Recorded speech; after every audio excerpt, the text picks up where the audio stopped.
Hello friends, welcome to quick revision point. My name is Raksha Srivastava. Friends, आज हम social studies के important question को discuss करेंगे जो कि फ्रेंड एग्जाम के लिए इंपॉर्टेंट है।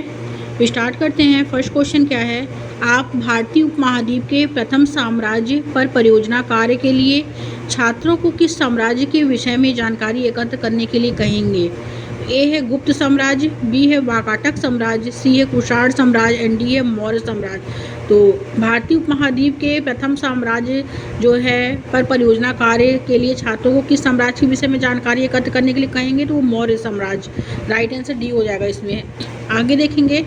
शुरुआती सिक्के को आहत सिक्के कहा जाता है क्योंकि ए है धातु के सिक्के पर आकृतियाँ आहत थी, बी है आकृति देने के लिए सिक्कों को ठोस औजार द्वारा आहत किया जाता था, सी है लोगों को आहत मुद्रा भुगतान के बाद रसीद के तौर पर मिलती थी, एंड डी है आसान संग्रहण संचयन के लिए सिक्कों को आहत किया जाता था। तो आहत सिक्के जो होते थे वो पहले के जो धातु होते थे उनके सिक्कों पर आकृति आहत रहती थी। ओके, आकृतियाँ रहती थी, उसी को हम आहत सिक्के कहते हैं। तो धातु के सिक्कों पर आकृतियाँ आहत थी। ओके, करेक्ट आंसर जो होगा ए हो जाएगा फ्रेंड इसमें। आगे देखेंगे। दिल्ली सल्तनत काल में गुलामों को उच्च पद पर नियुक्त करने का कारण था सही विकल्प चुने। तो उन्हें नियंत्रण में रखना आसान था और कम वेतन दिया जा सकता था। बी है सुल्तान और उनके उत्तराधिकारियों का उनके जीवन पर स्वामित्व होता था, सी है वे सुल्तान और उसके उत्तराधिकारियों के प्रति वफादार होते थे, एंड डी है वे अपने स्वामी के विश्वसनीय और उन पर आश्रित होते थे। तो दिल्ली सल्तनत काल के में गुलामों को उच्च पद पर नियुक्त करने का क्या कारण था? तो उनका कारण ये था कि वे अपने स्वामी के विश्वसनीय और उस पर क्या होते थे? आश्रित होते थे। करेक्ट आंसर डी हो जाएगा। आगे देखते हैं। दीवान एक खास ओ आम की वास्तु विशेषताएं कैसे यह विचार देती हैं कि राजा भगवान का प्रतिनिधि होता था। तो दीवान एक खास ओ आम की वास्तु विशेषताएं कैसे यह विचार देती हैं कि राजा भगवान का प्रतिनिधि होता था।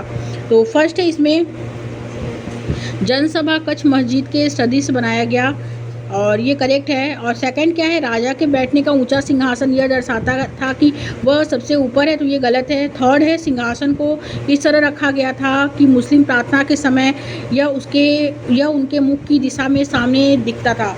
तो दीवान एक खास ओ आम की वास्तु विशेषताएं कैसे यह विचार देती हैं कि राजा भगवान का प्रतिनिधि होता था। तो फर्स्ट है इसमें जनसभा कक्ष मस्जिद के सदृश बनाया गया क्योंकि सिंहासन को इस तरह रखा गया था कि मुस्लिम प्रार्थना के समय यह उनके मुंह की दिशा के में सामने दिखता था। ओके, तो पहला और तीसरा इसमें करेक्ट हो जाएगा कि सिंहासन को इस तरह रखा जाता था दीवान एक खास में कि मुस्लिम समाज जो था वो प्रार्थना के समय यह उनके मुंह की दिशा के सामने दिखता था। ओके, जो सिंहासन था वो मुस्लिम समाज के प्रार्थना के समय जब वो लोग प्रार्थना करते थे तो वो उनके मुंह के सामने दिखता था। तो मतलब ए और फर्स्ट एंड थर्ड दोनों इसमें राइट है और सेकंड क्या है? गलत है। ओके, तो राइट आंसर जो होगा फ्रेंड बी हो जाएगा। आगे देखते हैं। नीचे निम्न दिए गए कथन ए एवं बी पर विचार करें एवं सही विकल्प का चुनाव करें। ए है इसमें 19वीं सदी की शुरुआत में जब ब्रिटिश एक समरूप सैनिक संस्कृति विकसित करने लगे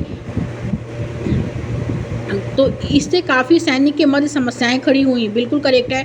19वीं सदी के शुरुआत में जब ब्रिटिश एक समरूप सैनिक संस्कृति विकसित करने लगे इससे काफ़ी सैनिकों के मध्य जो है वो समस्याएं खड़ी हुई। तो करेक्ट है क्योंकि पेशेवर सिपाहियों की एक सेना खड़ी करने के चक्कर में जाति और समुदाय को अनदेखा किया गया। ये भी करेक्ट है। ओके, तो इसमें ए और बी दोनों राइट है। तो करेक्ट आंसर बी ए हो जाएगा। और सैनिकों को रखा कहाँ गया था? तो गैरिसन शहर में रखा गया था। तो ए और बी इसमें करेक्ट हो जाएगा फ्रेंड। ए ऑप्शन राइट हो जाएगा। आगे देखते हैं। 19वीं से 18वीं शताब्दी के दौरान अहोम लोगों के संदर्भ में कथन ए बी और सी पर विचार कीजिए। अहोम लोग जो होते थे फ्रेंड वे कई कुलों में बटे होते थे तथा प्रत्येक कुल कई गांवों पर नियंत्रण रखता था। ओके, करेक्ट आंसर ए हो जाएगा। और बी है उनके अपने जनजाति देवता थे। ओके, तो ए और बी करेक्ट हो जाएगा। सी है कि उनका अन्य जनजाति लोगों जैसे कोच हाजों के साथ गठबंधन था। तो ये गलत। एंड फोर्थ है वर्ण समाज के लोगों द्वारा भूमि अधिग्रहण करना अहोम राजा द्वारा प्रतिबंधित था। तो ये भी गलत। तो अहोम लोग जो होते थे वो लोग होते थे वे कई कुलों में बटे होते थे तथा प्रत्येक कुल कई गाँवों पर नियंत्रण रखता था और उनके अपने जनजाति देवता थे। तो ए भी राइट हो जाएगा। ओके, तो करेक्ट आंसर जो होगा फ्रेंड वो हो जाएगा ए ए और बी दोनों सत्य है। नेक्स्ट क्वेश्चन देखेंगे। अभिकथन ए कहता है कि नील की खेती जो थी उत्तरी और दक्षिणी अमेरिका के बहुत से भागों में 17वीं तक आरंभ हो गई थी, बिल्कुल करेक्ट है। और लेकिन कारण आर है कि भारतीय नील की अधिक मांग और प्रतियोगिता के कारण यूरोपीय उत्पादकों ने अपनी सरकारों को भारतीय नील के आयात पर रोक लगाने और दूसरे विकल्प तलाशने के लिए जोर डाला। तो ये गलत है फ्रेंड, कोई इसमें जोर नहीं डाला, तो ये गलत है। ओके, क्योंकि नील की खेती उत्तरी और दक्षिणी अमेरिका के बहुत से भागों में 17वीं तक जो है वो आरंभ हो गई थी, ये तो करेक्ट है। ओके, ए करेक्ट है लेकिन आर गलत है, राइट आंसर सी हो जाएगा। आगे देखते हैं, इनमें से कौन सा कारण आदिवासियों का अंग्रेजों के प्रति खुला विद्रोह का कारण बना था। तो ए है, अंग्रेज आदिवासियों से प्रत्यक्ष रूप से उत्पाद नहीं खरीद कर बिचौलियों के माध्यम से खरीदते थे। बी है, आदिवासियों की रेशम अंग्रेजी बाजार और व्यापारी स्वीकार नहीं कर रहे थे। सी है, अंग्रेजों ने सारे जंगलों पर नियंत्रण स्थापित कर लिया था और आदिवासियों का जंगलों में आना प्रतिबंधित कर दिया था।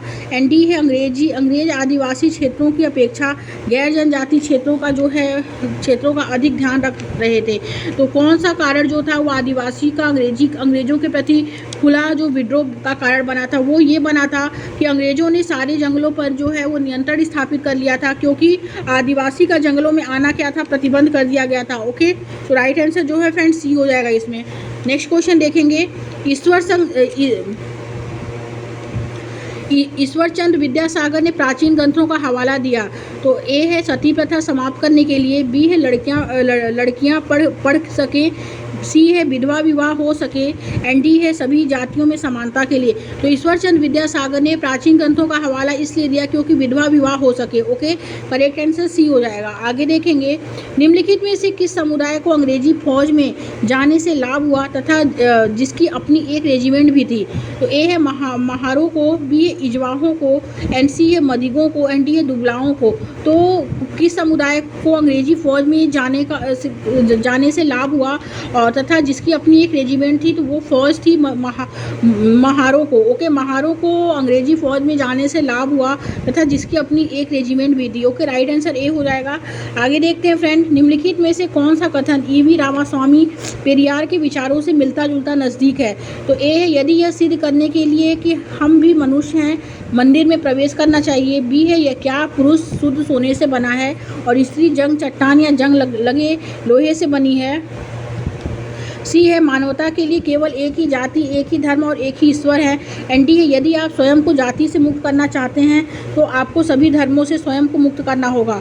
तो ईवी रामास्वामी पेरियार जो थे उनका जो मिलता जुलता नज़दीक है वो था, यदि आप स्वयं को जाति से मुक्त करना चाहते हैं तो आपको सभी धर्मों से स्वयं को मुक्त करना होगा। ओके, राइट आंसर डी हो जाएगा। आगे देखते हैं, भारत में जन राष्ट्रवाद की वृद्धि के विषय में वक्तव्यों पर विचार करें तथा सही विकल्प चुनें। ए है, प्रथम विश्व युद्ध में अत्यधिक खर्चे के कारण भारत सरकार ने लोगों पर भारी टैक्स थोप दिए थे, करेक्ट है। और बी है, जनसाधारण के लिए तेजी से बढ़ी हुई कीमतों के कारण कठिनाइयां बढ़ गईं, ये भी करेक्ट है। सी है, 1917 की रूसी क्रांति के बाद किसानों और श्रमिकों के संघर्ष, नए विचार और समाजवाद को भारतीय राष्ट्रवादियों में प्रसार हुआ, तो ये भी करेक्ट है। तो ए और बी और सी इसमें तीनों करेक्ट है। ओके, तो राइट आंसर फ्रेंड डी हो जाएगा। आगे देखते हैं, नेक्स्ट क्वेश्चन क्या है, ये सब सारे बहुत इंपॉर्टेंट क्वेश्चन है फ्रेंड्स, एग्जाम में पूछे गए क्वेश्चन है। प्रथम विश्व युद्ध के विषय में वक्तव्यों पर विचार करें तथा सही विकल्प चुनें। प्रथम विश्व युद्ध जो था वो युद्ध के कारण औद्योगिक उत्पादों की मांग जो है पैदा हुई, अतः आयात में कमी आई। ओके, तो करेक्ट है। एंड बी है, भारत के में युद्ध के दौरान औद्योगिक विस्तार हुआ, ये भी करेक्ट है। थर्ड है, व्यापार समूहों को युद्ध के कारण भारी नुकसान हुआ, तो ये गलत है। ओके, क्योंकि युद्ध के कारण जो होता, प्रथम विश्व युद्ध के कारण जो युद्ध के कारण थे वो औद्योगिक उत्पादों की मांग पैदा हुई, क्योंकि आयात में कमी आई थी, क्योंकि भारत के युद्ध के दौरान औद्योगिक विस्तार जो हुआ। ओके, और व्यापार समूह को युद्ध के कारण भारी नुकसान हुआ, ये गलत है। तो ए और बी इसमें करेक्ट आंसर हो जाएगा, करेक्ट आंसर ए हो जाएगा। आगे देखते हैं, पूर्वकालिक रियासतों की श्रेणी के अंतर्गत कौन से राज्य थे। तो ए है, इसमें वे राज्य जिनके शासकों ने भारत के विलय स्वीकार किया था, बिल्कुल करेक्ट है। और वे राज्य जिनके शासकों ने पाकिस्तान में विलय स्वीकार किया था, ये भी करेक्ट है। और थर्ड, जिन्हें प्रशासनिक इकाई के रूप में राज्य का दर्जा प्राप्त होने तक रखा गया था, ये भी करेक्ट है। बट वे राज्य जिन्हें यूरोपीय उपनिवेश के रूप में बनाए रखा गया, जैसे गोवा, पौंडीचेरी, तो ये गलत है, ये नहीं था। पूर्वकालिक रियासत की श्रेणी के अंतर्गत जो राज्य थे वे राज्य थे जिनके शासकों ने भारत में विलय स्वीकार किया था, और वे राज्य थे जिनके शासकों ने पाकिस्तान में विलय स्वीकार किया था, और जिन्हें प्रशासनिक प्रशासनिक इकाई के रूप में राज्यों का दर्जा प्राप्त होने तक रखा गया था। ओके, तो ए पहला, दूसरा, तीसरा राइट हो जाएगा। करेक्ट आंसर डी हो जाएगा। फ्रेंड्स, ये सब सारे एनसीईआरटी बेस्ड क्वेश्चन है, इंपॉर्टेंट है। ओके, आगे देखते हैं। निम्न सूची पर विचार करें। Alps, Aravalli, Appalachian, Himalaya, Ural, Vosges सूची में कौन सा दूसरों से भिन्न है?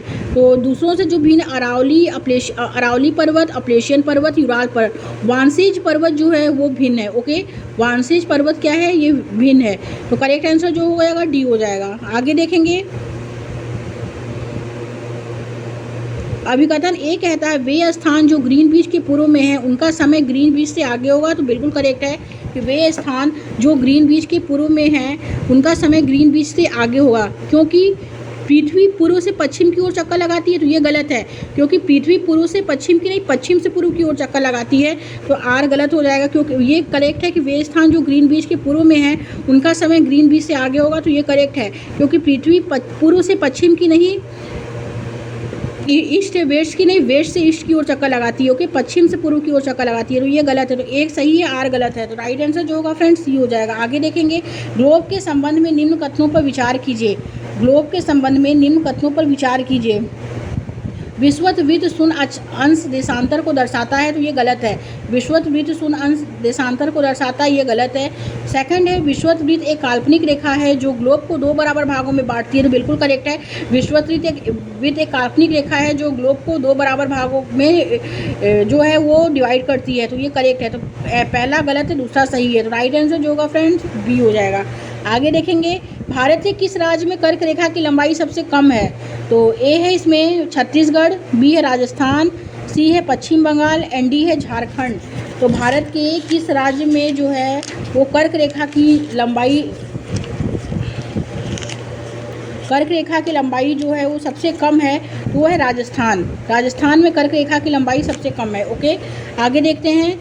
भारत के मानसून के मौसम पर निम्नलिखित वक्तव्यों पर विचार कीजिए और सही उत्तर का चयन कीजिए। तो फर्स्ट है, दक्षिण पश्चिम मानसून के मौसम में पवन मुख्य भूमि से बंगाल की खाड़ी की तरफ बहती थी।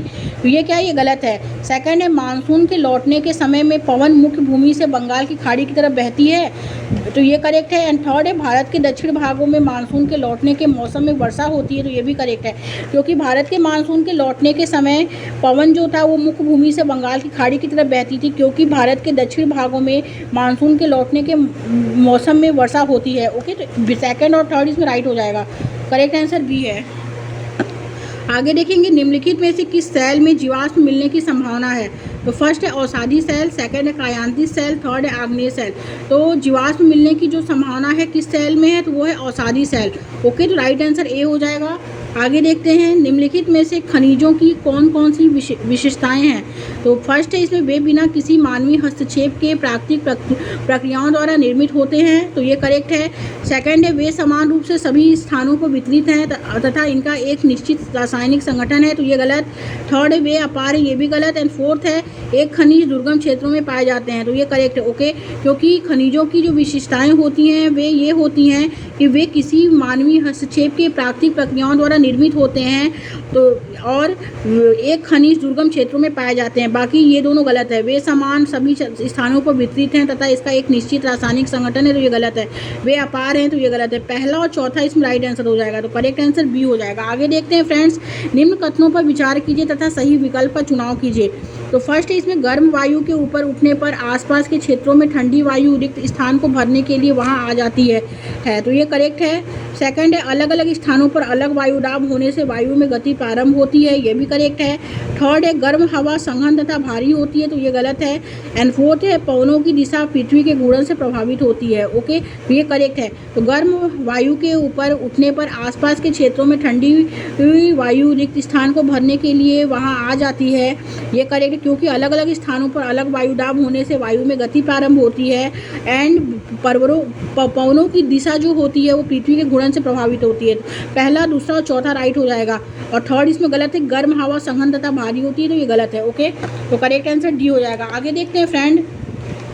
जब जेट स्टीम गर्म हवा को एक ढक्कन की तरफ फंसा लेती है और भूमि की ओर ढकेलती है तो कौन सी भौगोलिक परिघटना घटित होती है? तो ए है वर्षण, बी है वाष्पीकरण, सी है हीट डोम एंड डी है चक्रवात। तो हीट डोम जो होता है फ्रेंड, तो वो यह होता है कि जब जेट स्टीम हवा को एक ढक्कन की तरह जो है फंसा लेता है और भूमि की ओर ढकेलता है तो हीट डोम जो है वो घटित होता है। ओके, भौगोलिक परिघटना जो है हीट डोम घटित होता है। करेक्ट आंसर सी हो जाएगा। आगे देखेंगे, जिन क्षेत्रों में गर्म और ठंडी जलधाराएं मिलती हैं, तो ए है इसमें कोहरे के मौसम का अनुभव किया जाता है जिससे जल यातायात प्रभावित होता है, तो ये करेक्ट है। एंड सेकंड है, दुनिया के सबसे समृद्ध मछली पकड़ने वाले क्षेत्र विकसित होते हैं, ये भी करेक्ट है। ए और बी इसमें दोनों सही है। ओके, तो राइट आंसर ए हो जाएगा। आगे देखेंगे, अभिकथन ए कहता है खनिज अनवीकरणीय संसाधन है, बिल्कुल करेक्ट है कि खनिज जो है अनवीकरणीय संसाधन है, तो ये करेक्ट है। बट मानवीय उपभोग की दर से खनिज के निर्माण की दर तेज है, तो ये गलत है। ये क्या है? ये गलत है। तो खनिज अनवीकरणीय संसाधन है, ये करेक्ट है। बट मानवीय उपभोग की दर से खनिज के निर्माण की दर तेज है, तो ये गलत है। तो करेक्ट आंसर जो होगा फ्रेंड्स सी हो जाएगा। ए सही है, आर गलत है। आगे देखेंगे, एक अध्यापिका प्रवास के विषय में पढ़ा रही थी। उन्होंने अपनी कक्षा में उदाहरण दिया, सुनामी द्वारा गाँव में तबाही के बाद श्रीदेवी जो मछुआरे समुदाय से हैं, चेन्नई में स्थानांतरण किया। कौन सा विचार संकल्पना हुए पढ़ा रही थी? तो ए है आप्रवास, बी है उत्प्रवास, सी है अप्रवास के अपकर्ष कारक एंड डी है प्रवास के प्रतिकर्ष कारक। तो प्रवास के प्रतिकर्ष कारक। ओके, करेक्ट आंसर इसमें डी हो जाएगा। आगे देखेंगे, जैविक कृषि के संदर्भ में निम्नलिखित कथनों पर विचार कीजिए और सही विकल्प का चयन कीजिए। ए है पशु खाद का प्रयोग किया जाता था पोषण के लिए, बी है आनुवंशिक रूपांतरण उत्पादक बढ़ाने के लिए किया जाता था, एंड सी है इसमें प्राकृतिक कीटनाशकों का प्रयोग होता था। ओके, तो इसमें जो ए है कि पशु खाद का प्रयोग किया जाता था पोषण के लिए, जैविक कृषि के लिए, तो ये करेक्ट है। ओके, कृषि के संदर्भ में ये करेक्ट है। और इसमें जो है सी जो है कि प्राकृतिक कीटनाशकों का प्रयोग होता था, तो ये भी करेक्ट है। बट ये करेक्ट नहीं है, ये आनुवंशिक रूपांतरण उत्पादक बढ़ाने के लिए किया जाता, तो ये गलत है। इसका जैविक कृषि से लेना देना नहीं है। ओके, तो करेक्ट आंसर जो होगा फ्रेंड वो हो जाएगा ए और बी करेक्ट है। ए और सी राइट हो जाएगा। आगे देखते हैं, भारतीय संविधान की प्रस्तावना बताती है कि सभी भारतीय में समान है। क्या समान है? आय और रोजगार, परिस्थिति और रोजगार, आय और अवसर, परिस्थिति और अवसर। तो भारतीय संविधान की प्रस्तावना बताती है कि सभी भारतीय में परिस्थिति और अवसर क्या है? वो समान है। ओके, तो करेक्ट आंसर जो होगा फ्रेंड वो हो जाएगा डी। नेक्स्ट क्वेश्चन देखेंगे, निम्न गद्यांश में रिक्त स्थान की पूर्ति करें। तो प्रति 5 ग्राम सभा वर्ष में पंचायत चुनाव होते हैं। ओके, तो ये तो करेक्ट है, 5 साल में हर पंचायत चुनाव होते हैं। चुने गए प्रतिनिधि जो होते हैं प्रति 5 वर्ष में जो होते हैं पंचायत चुनाव होते हैं। करेक्ट है कि यहाँ की हर साल 5 वर्ष के बाद पंचायत चुनाव होते हैं और चुने हुए प्रतिनिधि पंच कहलाते हैं, ये भी करेक्ट है। क्योंकि पंचायती राज में सबसे छोटी इकाई जो होती है वो ग्राम सभा है। ग्राम सभा जो है वो सबसे छोटी इकाई है। ओके, पंचायती राज में, जिसमें पंचायत क्षेत्र सभी वयस्क बैठक करते हैं। तो ये क्या है? ये सी ऑप्शन इसमें राइट हो जाएगा फ्रेंड्स। आगे देखेंगे, सामाजिक विज्ञान की कक्षा में निम्न में से कौन सा पहलू विविधता को बल देगा? तो विविधता को जो बल देगा समानता, गरिमा, आज्ञाकारिता नहीं, अनुशासन, एकरूपता, विश्वास, ये भी गलत है। पहुंच, गरिमा, समानता एंड डी है आदर, एकरूपता, आज्ञाकारिता, तो ये गलत है। सामाजिक विविधता पहलू को जो बल देगा सामाजिक विज्ञान की कक्षा में वो है पहुंच, गरिमा, समानता। ओके, करेक्ट आंसर सी हो जाएगा। आगे देखेंगे, इनमें से भारत का सबसे नया राज्य कौन सा है? भारत का सबसे नया राज्य कौन सा है? ए है झारखंड, बी है उत्तराखंड, सी है तेलंगाना एंड डी है मिजोरम। तो भारत का सबसे नया राज्य जो है वो है तेलंगाना, सी ऑप्शन करेक्ट हो जाएगा। आगे देखेंगे, निम्न में से कौन सा व्यक्ति प्राथमिक क्षेत्र में कार्य करता है? तो वो है हामिद, बागान में रबड़ का रोपण करता है। ये जो है ये प्राथमिक क्षेत्र में कार्य करता है। ओके, राइट आंसर डी हो जाएगा। नेक्स्ट क्वेश्चन देखेंगे, निम्न में से कौन सा ग्रामीण क्षेत्रों में आजीविका के बारे में सरोकार चिंता का विषय है? तो ए है ढुलाई क्षेत्र का बनना, बी है कई मंजिल छोटी इकाइयों पर कार्य के लंबे घंटे, सी है मालस द्वारा भारतीय छूट के चलते दुकानों पर विक्रय में कमी आना एंड डी है कार्य की मौसम अनुसार प्रगति। तो मतलब इसमें ग्रामीण क्षेत्रों में आजीविका का जो है चिंता का जो विषय है वो है कार्य के मौसम अनुसार प्रगति कार्य उपलब्धता। करेक्ट आंसर डी हो जाएगा। आगे देखते हैं, सार्वभौमिक वयस्क मताधिकार का अर्थ क्या है? तो सार्वभौमिक वयस्क मताधिकार का जो अर्थ है वो है सभी वयस्कों को मतदान करने की अनुमति होती है। उसी को सार्वभौमिक वयस्क मताधिकार कहते हैं, जिसमें सभी वयस्क को मतदान करने की अनुमति है। ओके, राइट आंसर डी हो जाएगा। आगे देखेंगे, मीडिया के संदर्भ में मसौदा तैयार करने से क्या अभिप्राय है? मसौदा जो होता है वो मीडिया चैनलों द्वारा प्रसारण की सूची तैयार करना, तो ये गलत है। मीडिया चैनलों द्वारा उन कार्यक्रमों को दोबारा प्रसारण के लिए प्राथमिकता देना जिनकी टारगेट रेटिंग पॉइंट अधिक है, तो ये भी गलत है। मीडिया संदर्भ में जो मसौदा तैयार करने से अभिप्राय होता है वो ये होता है कि लोगों को किन मुद्दों पर ध्यान देना चाहिए, यह निर्धारण कि मीडिया द्वारा लोगों की सोच और समझ पर प्रभाव डालता है। ओके, करेक्ट आंसर सी हो जाएगा फ्रेंड्स। आगे देखते हैं, भारतीय संविधान यह सुनिश्चित करता है कि सरकारी व्यवस्था केवल उन लोगों को ही सम्मिलित न करे जो राजधानी में बैठे हैं और सभी के लिए निर्णय लेते हैं। इसलिए यहाँ पर सरकार के विभिन्न स्तर हैं जिन्हें संविधान से ही अपनी ताकत और अधिकार मिलते हैं। ऊपर दिया हुआ विवरण निम्नलिखित में से भारतीय संविधान के कौन से लक्षण से मेल खाता है? तो ए है शक्तियों का बंटवारा, बी है संघवाद, सी है संसदीय शासन पद्धति, डी है धर्मनिरपेक्षता। तो भारतीय संविधान यह सुनिश्चित करता है कि सरकारी व्यवस्था केवल उन लोगों को ही सीमित न करे जो राजधानी में बैठे हैं और सभी के लिए निर्णय लेते हैं। इसलिए यहाँ पर सरकार के विभिन्न स्तर हैं जिन्हें संविधान से ही अपनी ताकत और अधिकार मिलते हैं। ऊपर दिया हुआ विवरण जो होता है वो मेल खाता है संघवाद से। करेक्ट आंसर बी हो जाएगा। आगे देखते हैं, आगे है फ्रेंड कि झारखंड में एक राजगीर बच्चू माझी दिल्ली काम की तलाश में आया और वह संविधान प्रदत्त किस अधिकार का प्रयोग कर रहा है? तो वो स्वतंत्रता के अधिकार का प्रयोग कर रहा है। करेक्ट आंसर ए हो जाएगा। आपराधिक उल्लंघन में राज्य का पक्ष और प्रस्तुत करता है, तो ए है न्यायाधीश, बी है पुलिस, सी है सरकारी वकील एंड डी है बचाव पक्ष का वकील। तो आपराधिक उल्लंघन में राज्य का पक्ष और प्रस्तुत करता है, तो ये न्यायाधीश को प्रस्तुत करता है। करेक्ट आंसर ए हो जाएगा। गेटोइजेशन या हाशियाकरण का परिणाम क्या होता है? रिक्त स्थान भरे। तो गेटोइजेशन या हाशियाकरण जो होता है वो ये होता है सामाजिक, आर्थिक और सांस्कृतिक होता है। तो करेक्ट आंसर जो होगा डी हो जाएगा। आगे, शासन ने एक कानून बनाया जिसे तहत यदि किसी संस्था में महिला कर्मचारी की संख्या जो होती है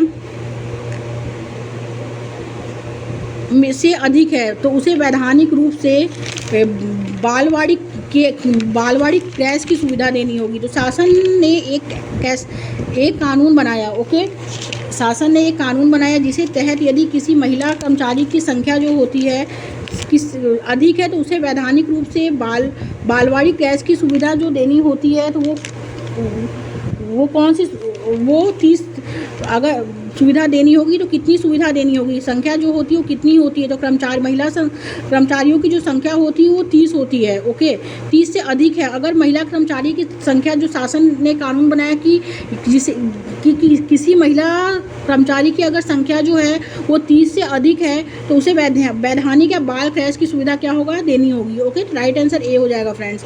नेक्स्ट क्वेश्चन, निम्नलिखित कथनों में से कौन सा सामाजिक विज्ञान की प्रकृति के संदर्भ में एकदम सटीक समझ संचालित करता है? यह तथ्यों एवं विज्ञानों को सम्मिलित करता है जिन्हें रटकर याद करने की आवश्यकता है। बी है यह वैज्ञानिक उपागम पर आधारित नहीं है तथा प्रस्तुतिकरण में पूर्वाग्रह निर्दिष्ट करता है। सी है इसका उद्देश्य विभिन्न मान्यताओं, प्रक्रियाओं और मतों का निर्माण करना है बिना उन पर आलोचनात्मक प्रश्न किए। एंड डी है यह समाज तथा विवेचनशील नागरिक वर्ग के संदर्भ में एक एकीकृत समझ को विकसित करता है। तो करेक्ट आंसर जो होगा फ्रेंड, एकदम सटीक समझ जो संचालित करता है वो कि यह समाज तथा विवेचनशील नागरिक वर्ग के संदर्भ में एक एकीकृत समझ को विकसित करता है। करेक्ट आंसर डी हो जाएगा। आगे देखते हैं, निम्नलिखित कथन ए तथा अब बी पर विचार करें। तो ए है इसमें कि मानव भूगोल जो होते हैं, मानव भूगोल के विषय का हिस्सा है। मानव भूगोल क्या है? भूगोल के विषय का हिस्सा है, तो ये करेक्ट है। ओके, और बी है मानव भूगोल मानव जाति के विकास, उसकी विभिन्न नस्लों एवं मानव का वातावरण से अनुकूलन शामिल करता है, तो ये जो है ये गलत है। तो ए करेक्ट है लेकिन बी गलत है, तो राइट आंसर डी हो जाएगा। आगे देखते हैं फ्रेंड्स, निम्नलिखित कथन में से कौन सा राष्ट्रीय पाठचर्या रूपरेखा 2005 द्वारा प्रस्तावित सामाजिक विज्ञान के शिक्षण में ज्ञानात्मक स्थानांतरण का पहलू है। तो ज्ञानात्मक स्थानांतरण का जो पहलू होता है वो है समस्याओं को समझने से में एकमात्र जानकारी के स्रोत के तौर पर पाठ्य पुस्तक से जानकारी के स्रोतों में से एक के तौर पर पाठ्य पुस्तक तक। ओके, कि समस्याओं को सामाजिक विज्ञान के शिक्षण में ज्ञानात्मक स्थानांतरण जो होता है according to national curriculum framework 2005 के अकॉर्डिंग, तो वह यह होता है कि समस्याओं को समझने में एकमात्र जानकारी के स्रोत के तौर पर पाठ्य पुस्तक से जानकारी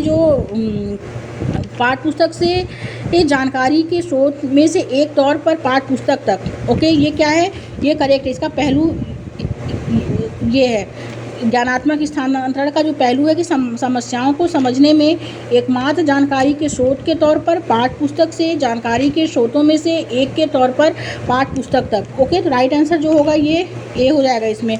आगे देखते हैं फ्रेंड्स, नेक्स्ट क्वेश्चन क्या है। नेक्स्ट क्वेश्चन है फ्रेंड्स कि निम्न में से किस उपागम के आधार पर विकसित सामाजिक विज्ञान की पाठचर्या जो होती है सामग्री सामाजिक विज्ञान के शिक्षक को समाज के विषय में समाज के विभिन्न पहलुओं के अंतर संबंधों को जो है देखा जाने में सहायक होगी। तो ए है इसमें अनुशासनिक उपागम, बी है बहुविषयक उपागम, सी है अनुशासनिक उपागम एंड डी है विषयक उपागम। तो जो सामाजिक विज्ञान की पाठचर्या सामग्री सामाजिक विज्ञान के शिक्षक को समाज के विभिन्न पहलुओं के अंतर संबंधों को देखा जाने में सहायक होगी, वो यह है अनुशासनिक उपागम एंड विषयक थीमेटिक उपागम। तीसरा चौथा राइट हो जाएगा, तो करेक्ट आंसर सी हो जाएगा। आगे देखते हैं, नेक्स्ट क्वेश्चन है निम्नलिखित में से कौन सा तथ्यों को याद करने के स्थान पर संकल्पनाओं के अवबोधन को प्रोत्साहित करता है। तो सूचना को सूचीबद्ध करने को कम करना, ऐसे प्रश्न पूछना जो बच्चों को चिंतन के लिए प्रोत्साहित करे एंड जहां तक संभव परिभाषाओं को अनदेखा करना। तो पहला दूसरा तीसरा राइट हो जाएगा, तो करेक्ट आंसर बी हो जाएगा। आगे देखेंगे निम्नलिखित में से कौन सी शिक्षण अधिगम युक्ति आरंभिक स्तर पर सामाजिक न्याय तथा हास्याकरण विषय पर चर्चा करने के लिए सर्वश्रेष्ठ हो सकती है। तो फर्स्ट इसमें भूमिका अदा करना, रोल प्ले, वित्त अध्ययन, केस स्टडी, सर्वेक्षण। ओके, करेक्ट आंसर पहला दूसरा तीसरा इसमें तीनों होगा, तो राइट आंसर ए हो जाएगा। आगे देखेंगे फ्रेंड्स, आप भारत विभाजन पर कक्षा ले रहे हैं, निम्नलिखित में से कौन सा कक्षा चर्चा के मूल्यांकन संसाधन साबित हो सकता है।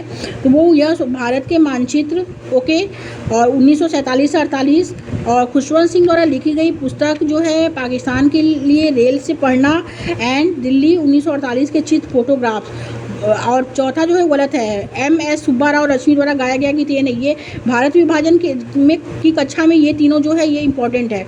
ओके, तो करेक्ट आंसर जो होगा ए हो जाएगा, पहला दूसरा तीसरा।